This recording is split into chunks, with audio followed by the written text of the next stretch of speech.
तो hello ladies, welcome back to my channel Kokitas corner. तो मैं आज बात करने वाली हूँ the most trending hair style that is rebonding. मेरा रिबॉन्डिंग का एक्सपीरियंस बहुत ही ज़्यादा ख़राब था। अगर आप भी चाहते हो कि आपके साथ ऐसा ना हो, आपके सर पे बाल बने रहें और झड़े नहीं, तो इस वीडियो को पूरा ज़रूर देख लीजिएगा। तो मेरे बाल काफ़ी ज़्यादा फ्रीजी थे, ड्राई थे और अच्छे नहीं लगते थे, लुक अच्छा नहीं आता था। कुछ पिक्चर्स मैं आपके पहले की लगा दूंगी जो किस तरह से मेरे बाल लगते थे। तो रिबॉन्डिंग के लगभग एक हफ्ते बाद ही मेरे सर के लगभग 30% बाल झड़ चुके थे।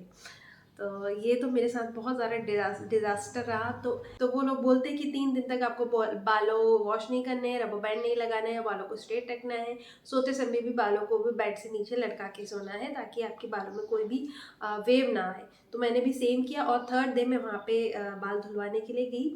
तो हुआ ये कि उस चौथे दिन से ही मेरे बाल झड़ना शुरू हो गए और बाल थोड़े बहुत भी नहीं, इतने ज़्यादा झड़ना शुरू हो गए जिसकी कोई हद ही नहीं। कॉम्ब भी नहीं करती थी और उसके पहले ही मेरे बाल ऐसे टूटते हुए नजर आते थे, गिरते रहते थे। और जब बालों में कोम्ब करती थी तो इस तरह से गिरते थे जैसे मानो कि आसमान से बरसात हो रही हो।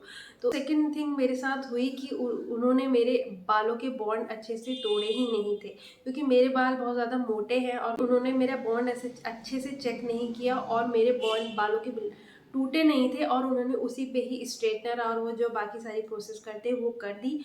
और चौथे या पांचवें दिन के बाद ही जब मैंने खुद खुद वॉश किए घर पे बाल, तो मेरे बाल फिर से वैसे ही हो गए जैसे मेरे पहले थे, फ्रिजी और ऐसे टेढ़े मेढ़े। यहाँ पे मैं पिक्चर लगा दूंगी।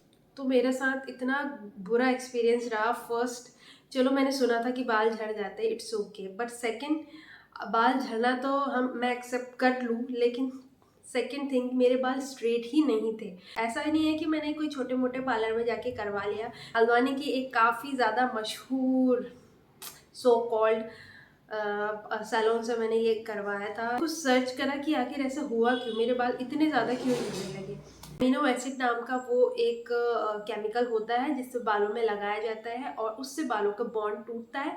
उसके बाद बालों को जिस शेप में आप देना चाहो उस शेप में आप कन्वर्ट कर सकते हो। तो उन्होंने वो मेरे पूरे जड़ों में पूरे इतने अच्छे तरीके से लगाया था कि 2 अंगुल का डिस्टेंस देने के बाद ही केमिकल लगाया जाता है। स्कैल्प में कभी भी ये केमिकल नहीं लगाया जाता है क्योंकि रूट जो है वीक हो जाती है। उन्होंने मेरे बालों के 4 पार्टीशन करे और अच्छे तरह से बिल्कुल मेरे बालों में सब कुछ जड़ों सहित वो केमिकल लगा दिया।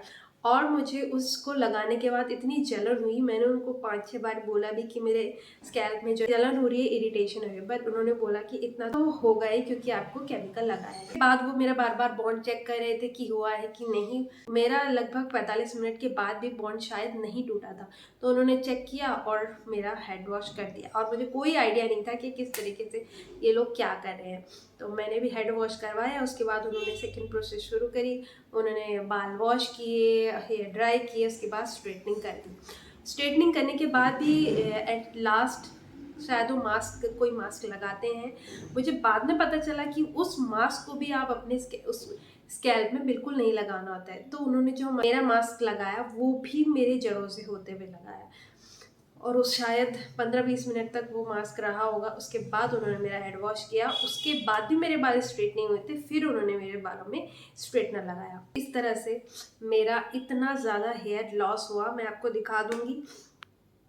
अभी 1.5 साल मेरी रिबॉन्डिंग कराई हो चुका है और these are not my flex, मेरे टूटे हुए बाल हैं। मेरे साथ ये हुआ कि जड़ से सारे बाल झड़ गए थे और जिन जिन बालों में रिबॉन्डिंग हुई थी, जिन बालों में केमिकल लगा था, वो पूरी तरीके से झड़ गए। और ये जो आप देख रहे हैं ये मेरे नेचुरल न्यू बाल हैं, ये नॉन रिबॉन्डेड बाल हैं। जो मेरे नए बाल आए हैं यही मेरे नेचुरल बाल हैं और इसके आगे के जो भी रिबॉन्डेड बाल थे वो सारे झड़ गए, वो सारे टूट गए। तो उसके बाद मैं उनके सो कॉल्ड फेमस सैलून पे गई तो मैंने उन्हें बताया कि इस तरीके से मेरे बाल बिल्कुल झड़ते जा रहे हैं, बिना कंघी के मेरे बाल ऐसे इस तरीके से झड़ते ही जा रहे थे, जड़ते ही जा रहे थे। मेरे पूरे बिस्तर में बाल ही बाल, मेरे पूरी ड्रेस में बाल ही बाल। उनके पास गई तो वो लोग बोले, उन्होंने चेक किया, बोले कि हाँ 100 में से कुछ लोगों का ये हो जाता है। आप एक काम कीजिए, आप एक ट्रीटमेंट और ले लीजिए जो आपकी स्कैल्प पे होगा और जिससे कि आपके बाल बिल्कुल नहीं झड़ेंगे। तो मैंने उनको बोला आई एम सो सॉरी, मुझे आपसे तो कोई ट्रीटमेंट नहीं करवाना है। अगर मुझे ट्रीटमेंट अपने बालों के लिए करवाना होगा तो मैं किसी डॉक्टर से करवा लूँगी या किसी अदर सैलून से करवा लूँगी। लेकिन आपने मेरे स्कैल्प में केमिकल लगाया जिससे कि मेरे बाल इतने ज़्यादा वीक हो गए हैं, तो मुझे और ज़्यादा क्या-क्या एडवाइस देने लगे, आप ऐसा कर लो, वैसा कर लो। और जो मेरे बाल जा चुके थे उनके लिए तो ना मैं कुछ कर सकती थी ना वो कुछ कर सकते, बट ज़्यादा 1 घंटा मैं उनकी शॉप पे रखी और उनको हर एक चीज़ मैंने बताई कि आपने क्या-क्या मिस्टेक मेरे साथ की है। मैं चाहूँ तो आपकी कंप्लेन भी कर सकती हूँ।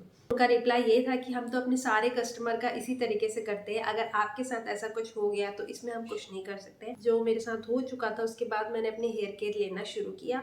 मैंने ऑयलिंग स्टार्ट करी, उससे भी कोई ज़्यादा फ़र्क पड़ा नहीं था। उसके बाद मैंने स्टार्ट किया एलोवेरा जेल, जिससे कि मेरे जो बचे कुचे बाल हैं वो तो मेरे सर में रह जाए। इससे एलोवेरा जेल मेरे लिए काफ़ी ज़्यादा अच्छा रहा। उसके बाद जो है मेरे बालों में थोड़ी सी शाइनेस भी आ गई थी और प्लस मेरे बाल भी थोड़ा सा 20% कम हो गए थे झड़ना।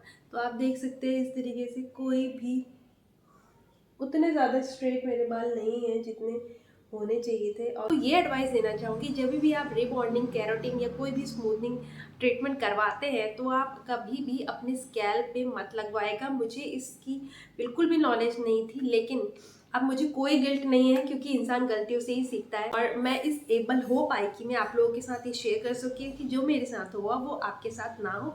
मुझे एक बहुत अच्छा एक्सपीरियंस मिला और आज के बाद मैं अपने बालों में कोई भी ट्रीटमेंट नहीं करवाने वाली हूँ। तो ये था मेरा एक्सपीरियंस। होप कि आप लोगों को इससे हेल्प मिली हो। तो वीडियो अच्छी लगी तो लाइक कर देना और किसी और को हेल्प करानी हो तो उसे शेयर भी कर दीजिएगा। So thanks for watching my video. Bye.